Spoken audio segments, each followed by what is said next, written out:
The ocean hides many secrets, not only because it is under-researched, but also because it washes things up on beaches that we never expected to see. It's not always seashells and starfish. Today we invite you to take a look at the most extraordinary things that were found on the beaches. Number 10. Baby grand piano. An unlikely sight has appeared off the coast of Miami. A grand piano, which weighs at least 300 kilograms, 650 pounds, now sits on a sandbank in the middle of the Biscayne Bay. Exactly how and why the piano came to be there remains a mystery.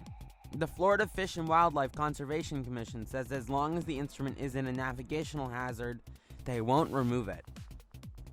Number 9. Huge pipes. Instead of seeing overcrowding and towels, visitors to beaches in Norfolk, England, found giant pipes, the longest being 1,574 feet long. The pipes, made of plastic and 8 feet in diameter, washed up on the shore after coming loose from ships headed to Algeria, BBC reported. The tubes are not dangerous to the public and will be relocated to Norway. However, Pipe Life, the Norwegian firm that makes the pipes, asked people to stay away because they could be crushed. People have taken pictures on top or next to the pipes. The wide diameter means the pipes are large enough to drive a car through. Number 8. The Megalodon Tooth. A 5-year-old boy found a prehistoric Megalodon tooth near his family's condo on the beach in Cherry Grove. John and Amanda Griffin of Asheboro said they and their son, Brantley, were looking at jellyfish on the beach when the boy made the find. The boy parents said their son mistook it for a shell and almost tossed it before they realized that what he was holding was a Megalodon tooth, which went extinct millions of years ago and was the largest shark ever documented. Teeth measuring more than 6 inches are valuable, some worth thousands of dollars. Number 7. Snowballs. Strange and beautiful sight greeted locals in the Gulf of Ob in northwest Siberia after thousands of natural snowballs formed on the beach. An 11-mile, 18-kilometer stretch of coast was covered in the icy spheres. The sculptural shapes range from the size of a tennis ball to almost 1 meter, 3 feet across. They result from a rare environmental process where small pieces of ice form and are rolled by wind and water and end up as giant snowballs. Locals in the village of Nida, which lies on the Yamal Peninsula just above the Arctic Circle, say they have never seen anything to compare to them. Russian TV quoted an explanation from Sergei Lysenkov, press secretary of the Arctic and Antarctic Research Institution. As a rule, first there is a primary natural phenomena, sludge ice, slob ice, and then comes a combination of the effects of the wind, the lay of the coastline, and the temperature and wind conditions. It can be such an original combination that it results in the formation of balls like these. Number 6. San Francisco Tombstones. Strong winds and shifting sands have uncovered an eerie reminder of San Francisco's past. Discarded gravestones and broken tomb markers used decades ago to shore up the beach seawall. The tombstones became visible this week, including bits and pieces of marble and granite that once marked the final resting places of citizens long dead.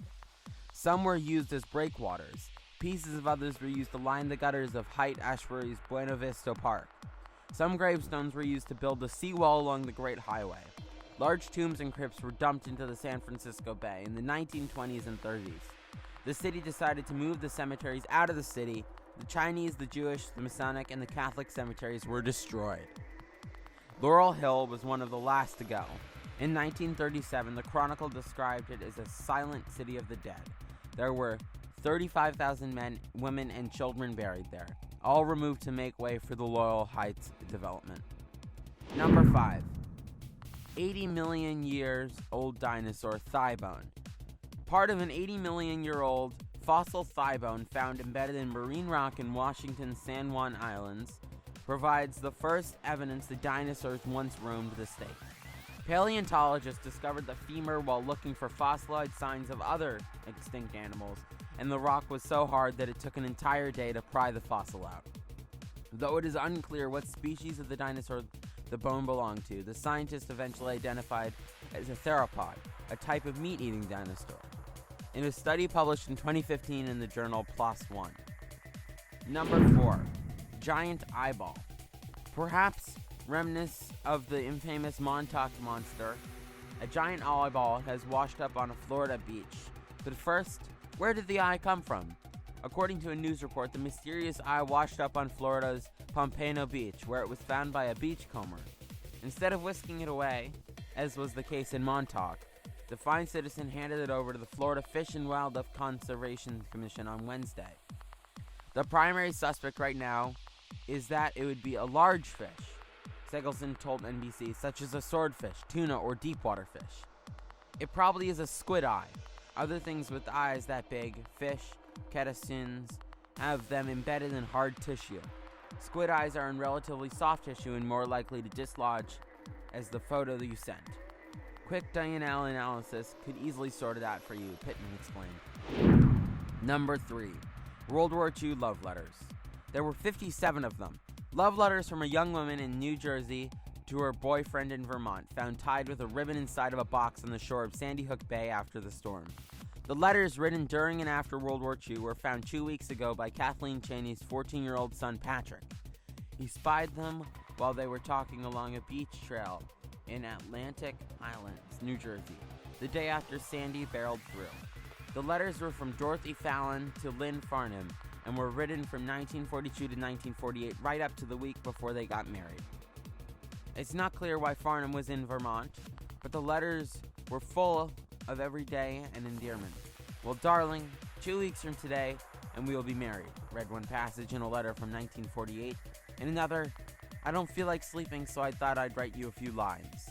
After Cheney's son dried the old letters one by one in front of the fireplace in their powerless home, she started playing amateur detective. Number 2. A live bomb. A family beach outing turned terrifying last week when what was thought to be a washed-up buoy turned out to be an active bomb. Gravel told that she, her husband, and 2 young children went to their local beach for a picnic on August 12th when the kids noticed something wash onto the sand.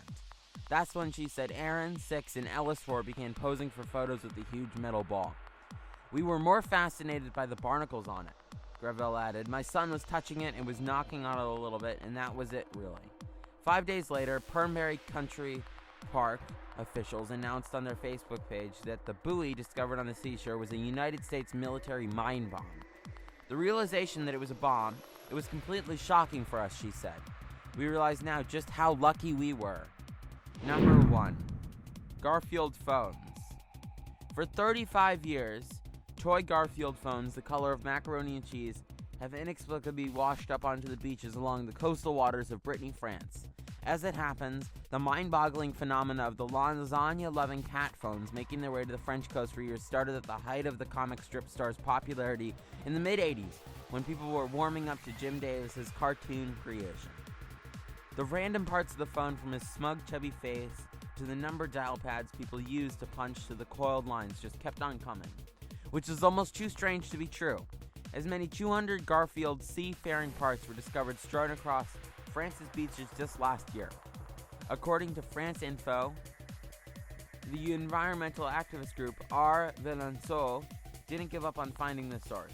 They even made Garfield the kid-friendly face of the mission to clean up the ocean population in the area. The landline phone, like the titular cat, is notorious sleepyhead, so it's only opened its eyes when its user picked up the receiver, and it remains a novelty item to this day. If you enjoyed this video, subscribe to our channel and press the bell icon so you don't miss any of our future videos.